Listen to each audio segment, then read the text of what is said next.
I still remember that night in Uburu when the drum stopped singing. Even now, after all these years, when the wind passes through the palm trees and makes them groan, I hear that same rhythm hiding in the sound. My grandchildren say it's only the breeze, but I know the voice of a drum when I hear one. Uburu was not a big village, but it was proud. The hills watched over us like old spirits, and the river we called Idoto curved through our land like a blue snake. Everything in Uburu had rhythm, the pounding of yam, the laughter of women at the stream, the cicadas crying at night. But above all, it was the drum of Ik Festival that gave Uburu its heartbeat. That drum was older than any man living. They said it was carved by our ancestors when the first huts were built here. Its skin was from a lion that once terrorized the hills, and its wood was iroko, strong enough to outlive generations. When that drum spoke, rain came. When it called, sickness left. Even death waited until its last echo faded.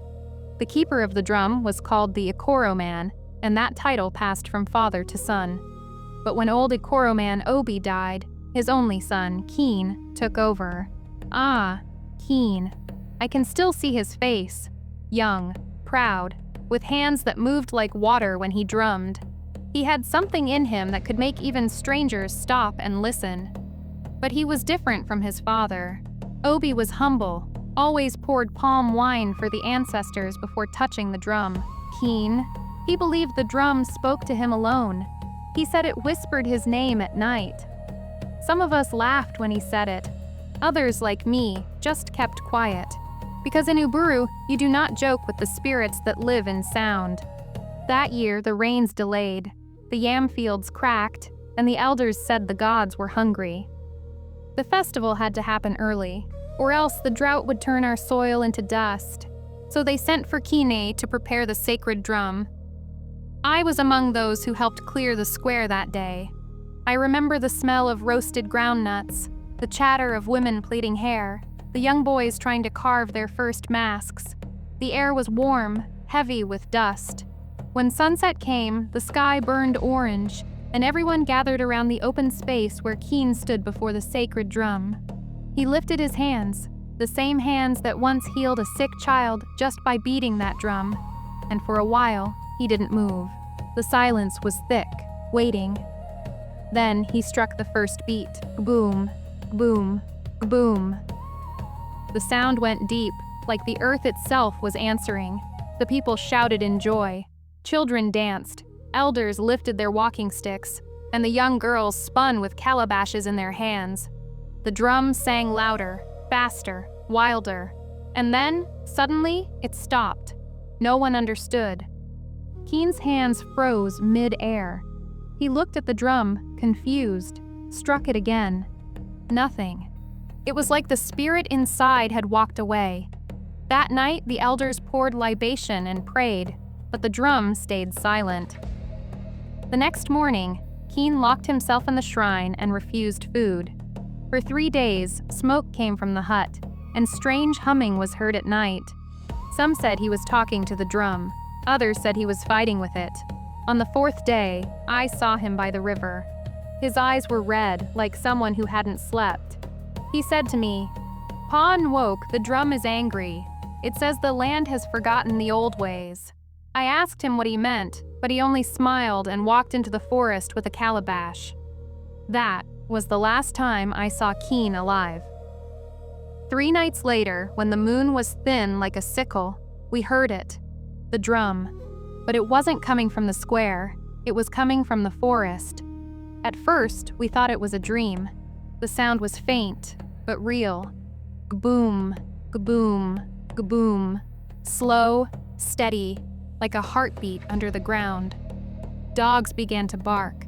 The women shut their doors. The elders told everyone to stay inside. But curiosity is a strong spirit, stronger than fear. So a few of us men, myself included, took our lanterns and followed the sound into the forest. The path was wet, even though it hadn't rained. The trees seemed to whisper as we passed. Every step closer, the drumming grew louder. Not joyful anymore, but heavy, mournful. like a funeral song played backward. When we reached the clearing near the old Iroko tree, we saw him. Kene, bare-chested, sweat glistening on his skin, dancing before the sacred drum. The same drum that had refused to sound in the village now thundered like thunder itself. And behind him, an open grave. I can still feel the heat of that night, the way the air itself refused to move. The only sound was that drum rolling through the forest like thunder under the soil. Gboom, gboom, gboom. It wasn't just sound, it was breath, anger, grief, all mixed together. Kene's body moved like something was pulling him by invisible strings. His feet stamped the ground, his eyes rolled white, and his mouth whispered words I had never heard before. Around him, the firelight danced in strange shapes, stretching long shadows that didn't match our bodies. One of the men, old Chijioke, whispered, "That boy is calling death." Another spat on the ground and said, "No, death already answered." I wanted to shout his name, to stop him, but my throat felt locked, like the night itself was holding it shut. Every beat of that drum seemed to grow inside my chest until I could feel my own heart answering it. Then Kene stopped drumming. He turned to us slowly, eyes wide, face shining with sweat. "Go home," he said in a voice that was not entirely his. "The drum has chosen." We didn't understand, but before we could move, the ground beneath him began to tremble. The open grave filled with a low moan, as if the earth itself was waking. And then, I swear upon the graves of my fathers, hands came out of the soil. Dark, long, dry hands. They reached for the drum. They didn't grab Kene. They touched the drum like an old friend, and the drum began to hum, softly, deeply, like it was breathing again. Kene smiled. "It is satisfied," he said. "Now Uburu will live." He raised the drumstick once more and struck the final beat. The sound was like lightning, one that struck inside our heads. I fell to my knees and everything went dark for a moment. When I opened my eyes, the fire was gone. The drum was lying quiet beside the grave, and Kene was gone. Only his footprints remained, going down into the open grave. We ran back to the village screaming his name. The elders came with lamps and charms, but when we returned to that spot, the grave had closed. There was no sign of him, no drum, no fire, only the smell of wet earth and smoke that burned the nose. For 7 days, Uburu was silent. No one fetched water from the river. No one pounded yam. Even the birds refused to sing. The chief ordered the shrine sealed, and the elders said the drum would return when the land was clean again. But on the 8th night, as the moon rose full and red, the drum began to beat again. Not in the forest this time, in the heart of the village. We rushed out, hearts shaking, and saw it standing there, alone, in the square. The sacred drum. Its skin shone in the moonlight, smooth as if freshly oiled. But there was something different, a mark carved deep into its side, the shape of a hand, Kene's hand. The elders took it as a sign. They said the gods had taken Kene as an offering, the last true drummer of Uburu. His spirit had entered the drum to keep the village alive, and indeed, the rains came. The yam sprouted again, fat and healthy. The children stopped coughing, and the river overflowed with fish. Uburu lived, but the drum never allowed another man to play it again. Each time a young man tried to beat it, the sound came out wrong, dull, empty, lifeless. The drum had its drummer now.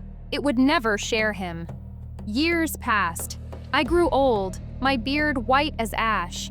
The young ones no longer believe in what happened that night. They say it was just a story to scare them. But every festival season, when the wind blows from the forest, I sit outside my hut and listen. And sometimes when the moon is thin like a sickle and the night smells of wet soil, I hear it, faint but clear. Boom, boom, boom. That is Kene, still drumming under the earth, keeping the rhythm of Uburu alive. So when you walk past the forest at night, my child, and you hear a drum calling from the dark, Do not answer, because the drum of Uburu does not call for dancers anymore. It calls for those who listen.